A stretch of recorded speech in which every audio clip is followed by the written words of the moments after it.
নমস্কার, আমি ইন্দ্রাণী। শুরু করছি আজকে। খাস কলকাতায় গতকাল রাতে আবার এক ঝাঁ চকচকে বড়লোকি গাড়ি হু হু করে হাওয়ার বেগে চলছিল। দুজন পুলিশ হাত দেখিয়ে থামানোর চেষ্টা করে, গাড়ি তাদেরকে ধাক্কা দেয়। তারা দুজনেই আহত হয়েছেন, একজনের হাতে অন্যজনের পায়ে চোট।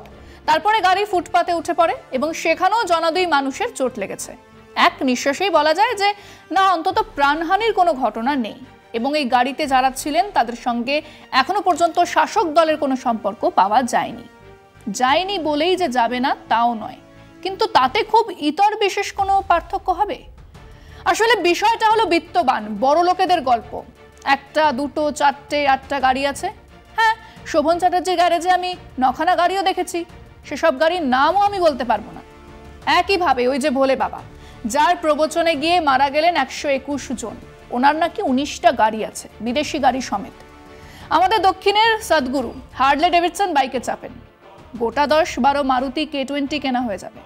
আমাদের রামদেব রেঞ্জ রোভারে চড়েন। বিয়ে এখনো হয়নি, শুনলাম কেবল প্রাক বিয়ের অনুষ্ঠানে আম্বানি পুত্র এখনো পর্যন্ত গোটা আষ্টেক পর্শে ইত্যাদি পেয়েছেন উপহার হিসেবে। লাল জামা পরেছি, লাল পর্শে, নীল পরেছি, তাহলে নীল মার্সিডিজ, এরকম আর কি। বাবা রামদেব চড়েন রেঞ্জ রোভার SUV-তে, সে এক ব্যাপার।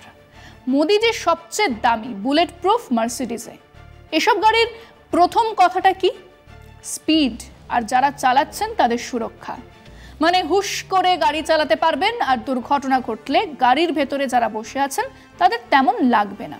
এই হলো আদর কথা। লাগবে কাদের? পাশাপাশি চলতে থাকা 60,000-এর বাইক বা 30,000-এর স্কুটি বা নেহাত পথচারী বা রাস্তার ফুটপাতে শুয়ে থাকা ঘুমন্ত মানুষের, তারা মরবেন। আর সেটাই বিষয় আজকে। আম আদমির ভবিষ্যৎ কি বড়লোকের গাড়ির চাকার তলায় চাপা পড়া? বারবার বিলাসবহুল গাড়ির নিচে সাধারণের চাপা পড়ার খবর, বারবার বিত্তশালীদের গাড়ির নিচে আম আদমি। সলমান খান থেকে শুরু করে হালের মহারাষ্ট্রে পরপর দুর্ঘটনার খবর। রাতের ঘুমন্ত শহর হোক কিংবা দিনের ব্যস্ত জনবহুল রাস্তা, কোটি টাকার বেশি গাড়ির চাকার তলায় পিষ্ট হয়ে যায় গরিবের জীবন। এখানেই গল্পের শেষ নয়। দুর্ঘটনার পর জানা যায় গাড়ির স্টিয়ারিং এ বসেছিলেন হয়তো বিত্তবান বংশের কোনো ছেলে। এরপর শুরু হয় তাকে বাঁচানোর নির্লজ্জ প্রচেষ্টা। পরিবার প্রভাবশালী, ফলে প্রভাব খাটাতে কি অসুবিধা? ঘরের ছেলেকে বাঁচাতে বলির পাঁঠা করার চেষ্টা করা হয় বিলাসবহুল গাড়ির গরিব চালককে। সহজ টোপ টাকা। গত 2 মাসে মহারাষ্ট্রে এরকম গাড়ি দুর্ঘটনায় মৃত্যুর ঘটনা ঘটেছে 3টি। বুধবার রাতে কলকাতাতেও ঘটেছে এরকম দুর্ঘটনা। বিত্তশালীর দুরন্ত গতি, গাড়ি থামানোর চেষ্টা করেছিল পুলিশও। গতির ধাক্কায় জখম হয়েছেন পুলিশ কর্মীরাও। বিলাসবহুল ওই গাড়ির ধাক্কায় জখম হয়েছেন ফুটপাতের 2 সাধারণ মানুষ। কিন্তু প্রশ্ন উঠছে, কবে লাগাম পরানো যাবে বিত্তশালীদের বিলাসবহুল গাড়িতে? সলমান খান ইত্যাদি এপিসোড বাদ দিলে ইদানিংকালে আমরা পুনেতে দেখেছিলাম হুশ করে দুরন্ত গতিতে চলা এক পর্শে গাড়ি। দাম কম বেশি 1.5 কোটি টাকা, মেরে ফেললো 2 তরুণীকে। ছেলেটি ইঞ্জিনিয়ারিং পাশ করে চাকরি করা শুরু করেছিল। কারা ছিল সেই পর্শেতে? Birthday boy. মাত্র সেদিনেই সে এই গাড়িটা জন্মদিনের উপহার হিসেবে পেয়েছে। তার বাবার প্রচুর পয়সা, রিয়েল এস্টেট বিজনেস করেন। তার বয়স মাত্র 16 বছর। সে তার বন্ধুদের নিয়ে এক পানশালায় গেল, আকণ্ঠ মদ খেলো। খাবার পরে তার মনে হলো গাড়ির স্পিডটা দেখা যাক। পর্শে মানেই তো দুরন্ত গতির জার্মান স্পোর্টস কার, অতএব অ্যাক্সেলারেটরের চাপ, দুজনের মৃত্যু। তারপরের ঘটনা পুনেতে।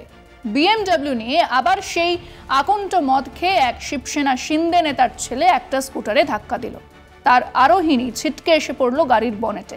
তিনি কেয়ারও করলেন না, গাড়ি চালালেন এবং মহিলা মারা গেলেন। পরের পর ঘটনা ঘটেই চলেছে। সবকটার বিবরণ প্রায় একই। বড়লোকের বাবার বখাটে ছেলে মেয়েরা দামি, ভীষণ দামি গাড়িতে চড়ে হাওয়া খেতে বের হচ্ছেন মধ্যরাতে এবং তারপর দুর্ঘটনা।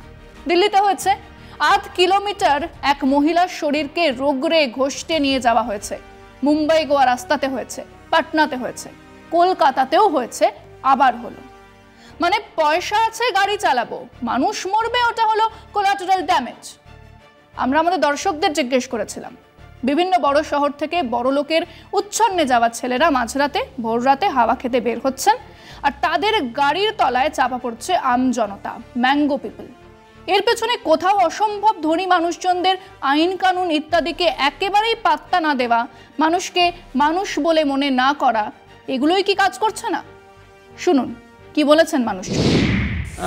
বর্তমান দেখছি যে এখন রেকলেস ড্রাইভিং, হ্যাঁ, যথেচ্ছভাবে গাড়ি যে স্পিডে যাচ্ছে তাতে সাধারণ মানুষ মানে কি যে তাদের নাজেহাল হয়ে যাচ্ছে।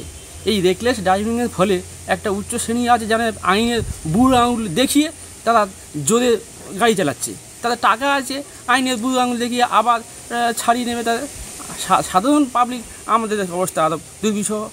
রাত প্রায় 3টের সময় 2-4টে নিরীহ লোক ডাকি আছে, তখন তাদের মনে হলো এই লোকগুলোর উপর দিয়ে গাড়ি চালিয়ে দিলে তো বেশ মজা হবে, গাড়িগুলো চাকায় আটকে গিয়ে ঘসতে যাবে, বেশ একটা মজা আছে তার ভেতর।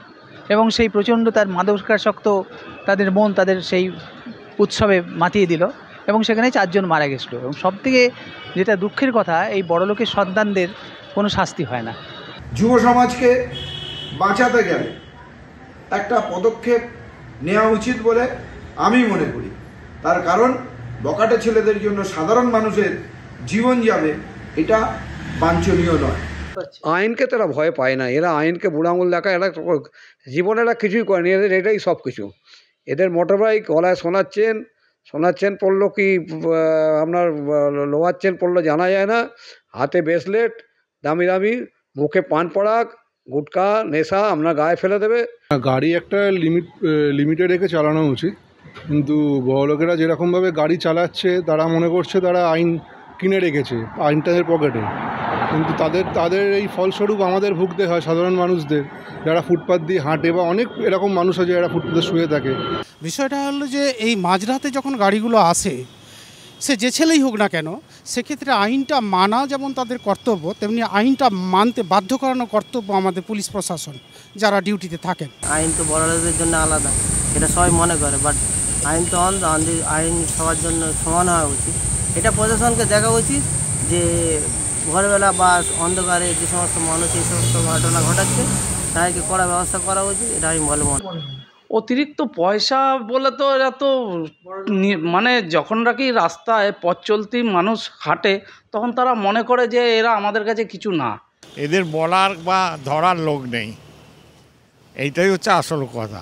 মরে তো গরিব লোক, বড় লোক তো মরে না, গরিবের কেউ নেই, পুলিশও তাদের দেখে না, কেউ দেখে না। যে রাতের শহরে এই রাস্তায় টোটাল যে বড় লোকের ছেলেরা যে দ্রুত গতিতে গাড়ি চালায় এবং এতে বহু মানুষ দুর্ঘটনা ঘটে এবং সাধারণ পাবলিকরাও তোমার দেখা যাচ্ছে অনেক মানুষ চাপাও পড়ে, বাইক অ্যাক্সিডেন্ট হয়, দুর্ঘটনা ঘটে এবং এতে মানুষের ক্ষতিও হয় এবং এর জন্য আইন করা দরকার। দেখুন, রাস্তায় যারা হাঁটছে বা গাড়ি চালাচ্ছে তারাও মাইন্ডে একটাই জিনিস ভাবে কি আমরা সেফলি চালাবো, আমরা সেফলি মুভ করব।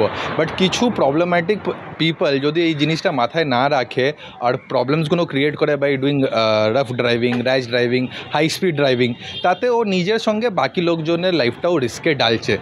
যেসব নাগরিকরা রাত্রিবেলা মদ খেয়ে বা নানান রকম ফুর্তি করছে সেগুলোকেও প্রশাসনকে দেখতে হবে। একটা সময়ের পর তো তারা রাস্তাঘাটে যেখানে খুশি হুল্লোড় করতে পারে না, সে হুল্লোড়টা করাও তো অন্যায়। সব সময় যে বড় লোকের ছেলেরাই এটা করবে এরকম কোনো বিষয় না, এইটা হলো পুরোপুরি শিক্ষা অশিক্ষার প্রশ্ন। সঠিক শিক্ষা, সঠিক যানবাহন নীতি, কিভাবে একজন জোরে গাড়ি চালাতেই পারে সে, কিন্তু সেই জোরে গাড়িটা চালানোর তার সঠিক ধারণাটা যদি না থাকে এবং সেখানে তার বিপদ হওয়ার সম্ভাবনা কতটা এবং সেই জায়গাগুলোতে গাড়ির গতি বাড়ানো কমানো, এই যে শিক্ষাটা, এই সঠিক শিক্ষাটা যদি না থাকে তাহলেই বিপদ। অর্থের জোরে এরা পার পাবে, সব কিছুকে এরা কিনে নিতে পারবে এবং এই জিনিসটা, এই ট্রেন্ডটা এখন সমাজে চলছে। হঠাৎ বড়লোক বা যারা আর্থিকভাবে খুব সচ্ছল তারা বিভিন্নভাবে প্রশাসনিক জায়গাতেও তাদের একটা প্রভাব থাকে এবং সেটাকে কাজে লাগিয়ে এরা মনে করে মানুষের জীবনের কোনো মূল্য নেই। আমাদের কিছু করার নেই, যারা আপার লেভেলে আছে তাদের এই ব্যাপারে সচেতন হতে হবে, তাদের না হলে তো মুশকিল। বা বুদ্ধিজীবী যারা আছেন তাদের হতে হবে আর কি, সমাজের ফ্রন্ট লাইনে আসতে হবে, তাদের প্রতিবাদ করতে হবে এই নিয়ে। বড়লোকের ছেলেদের পকেটে পয়সা আছে, পুলিশ ধরছে, পুলিশকে পয়সা দিচ্ছে, দিয়ে আবার সেই রাফ ড্রাইভিং করে বেরিয়ে যাচ্ছে, আর সাধারণ মানুষের অ্যারেঞ্জমেন্ট করছে, গরিবের প্রাণ যাচ্ছে। এছাড়া কিছুই না, বড়লোকদের পকেটেই আইন, গরিবদের জন্য কিছু না। একজন গরিবের ছেলে যদি একটা অ্যাক্সিডেন্ট করে তার যা পানিশমেন্ট হয় তার হয় না। কন্ট্রোল করে চলা উচিত বা নিজেকে লিমিট রাখা উচিত।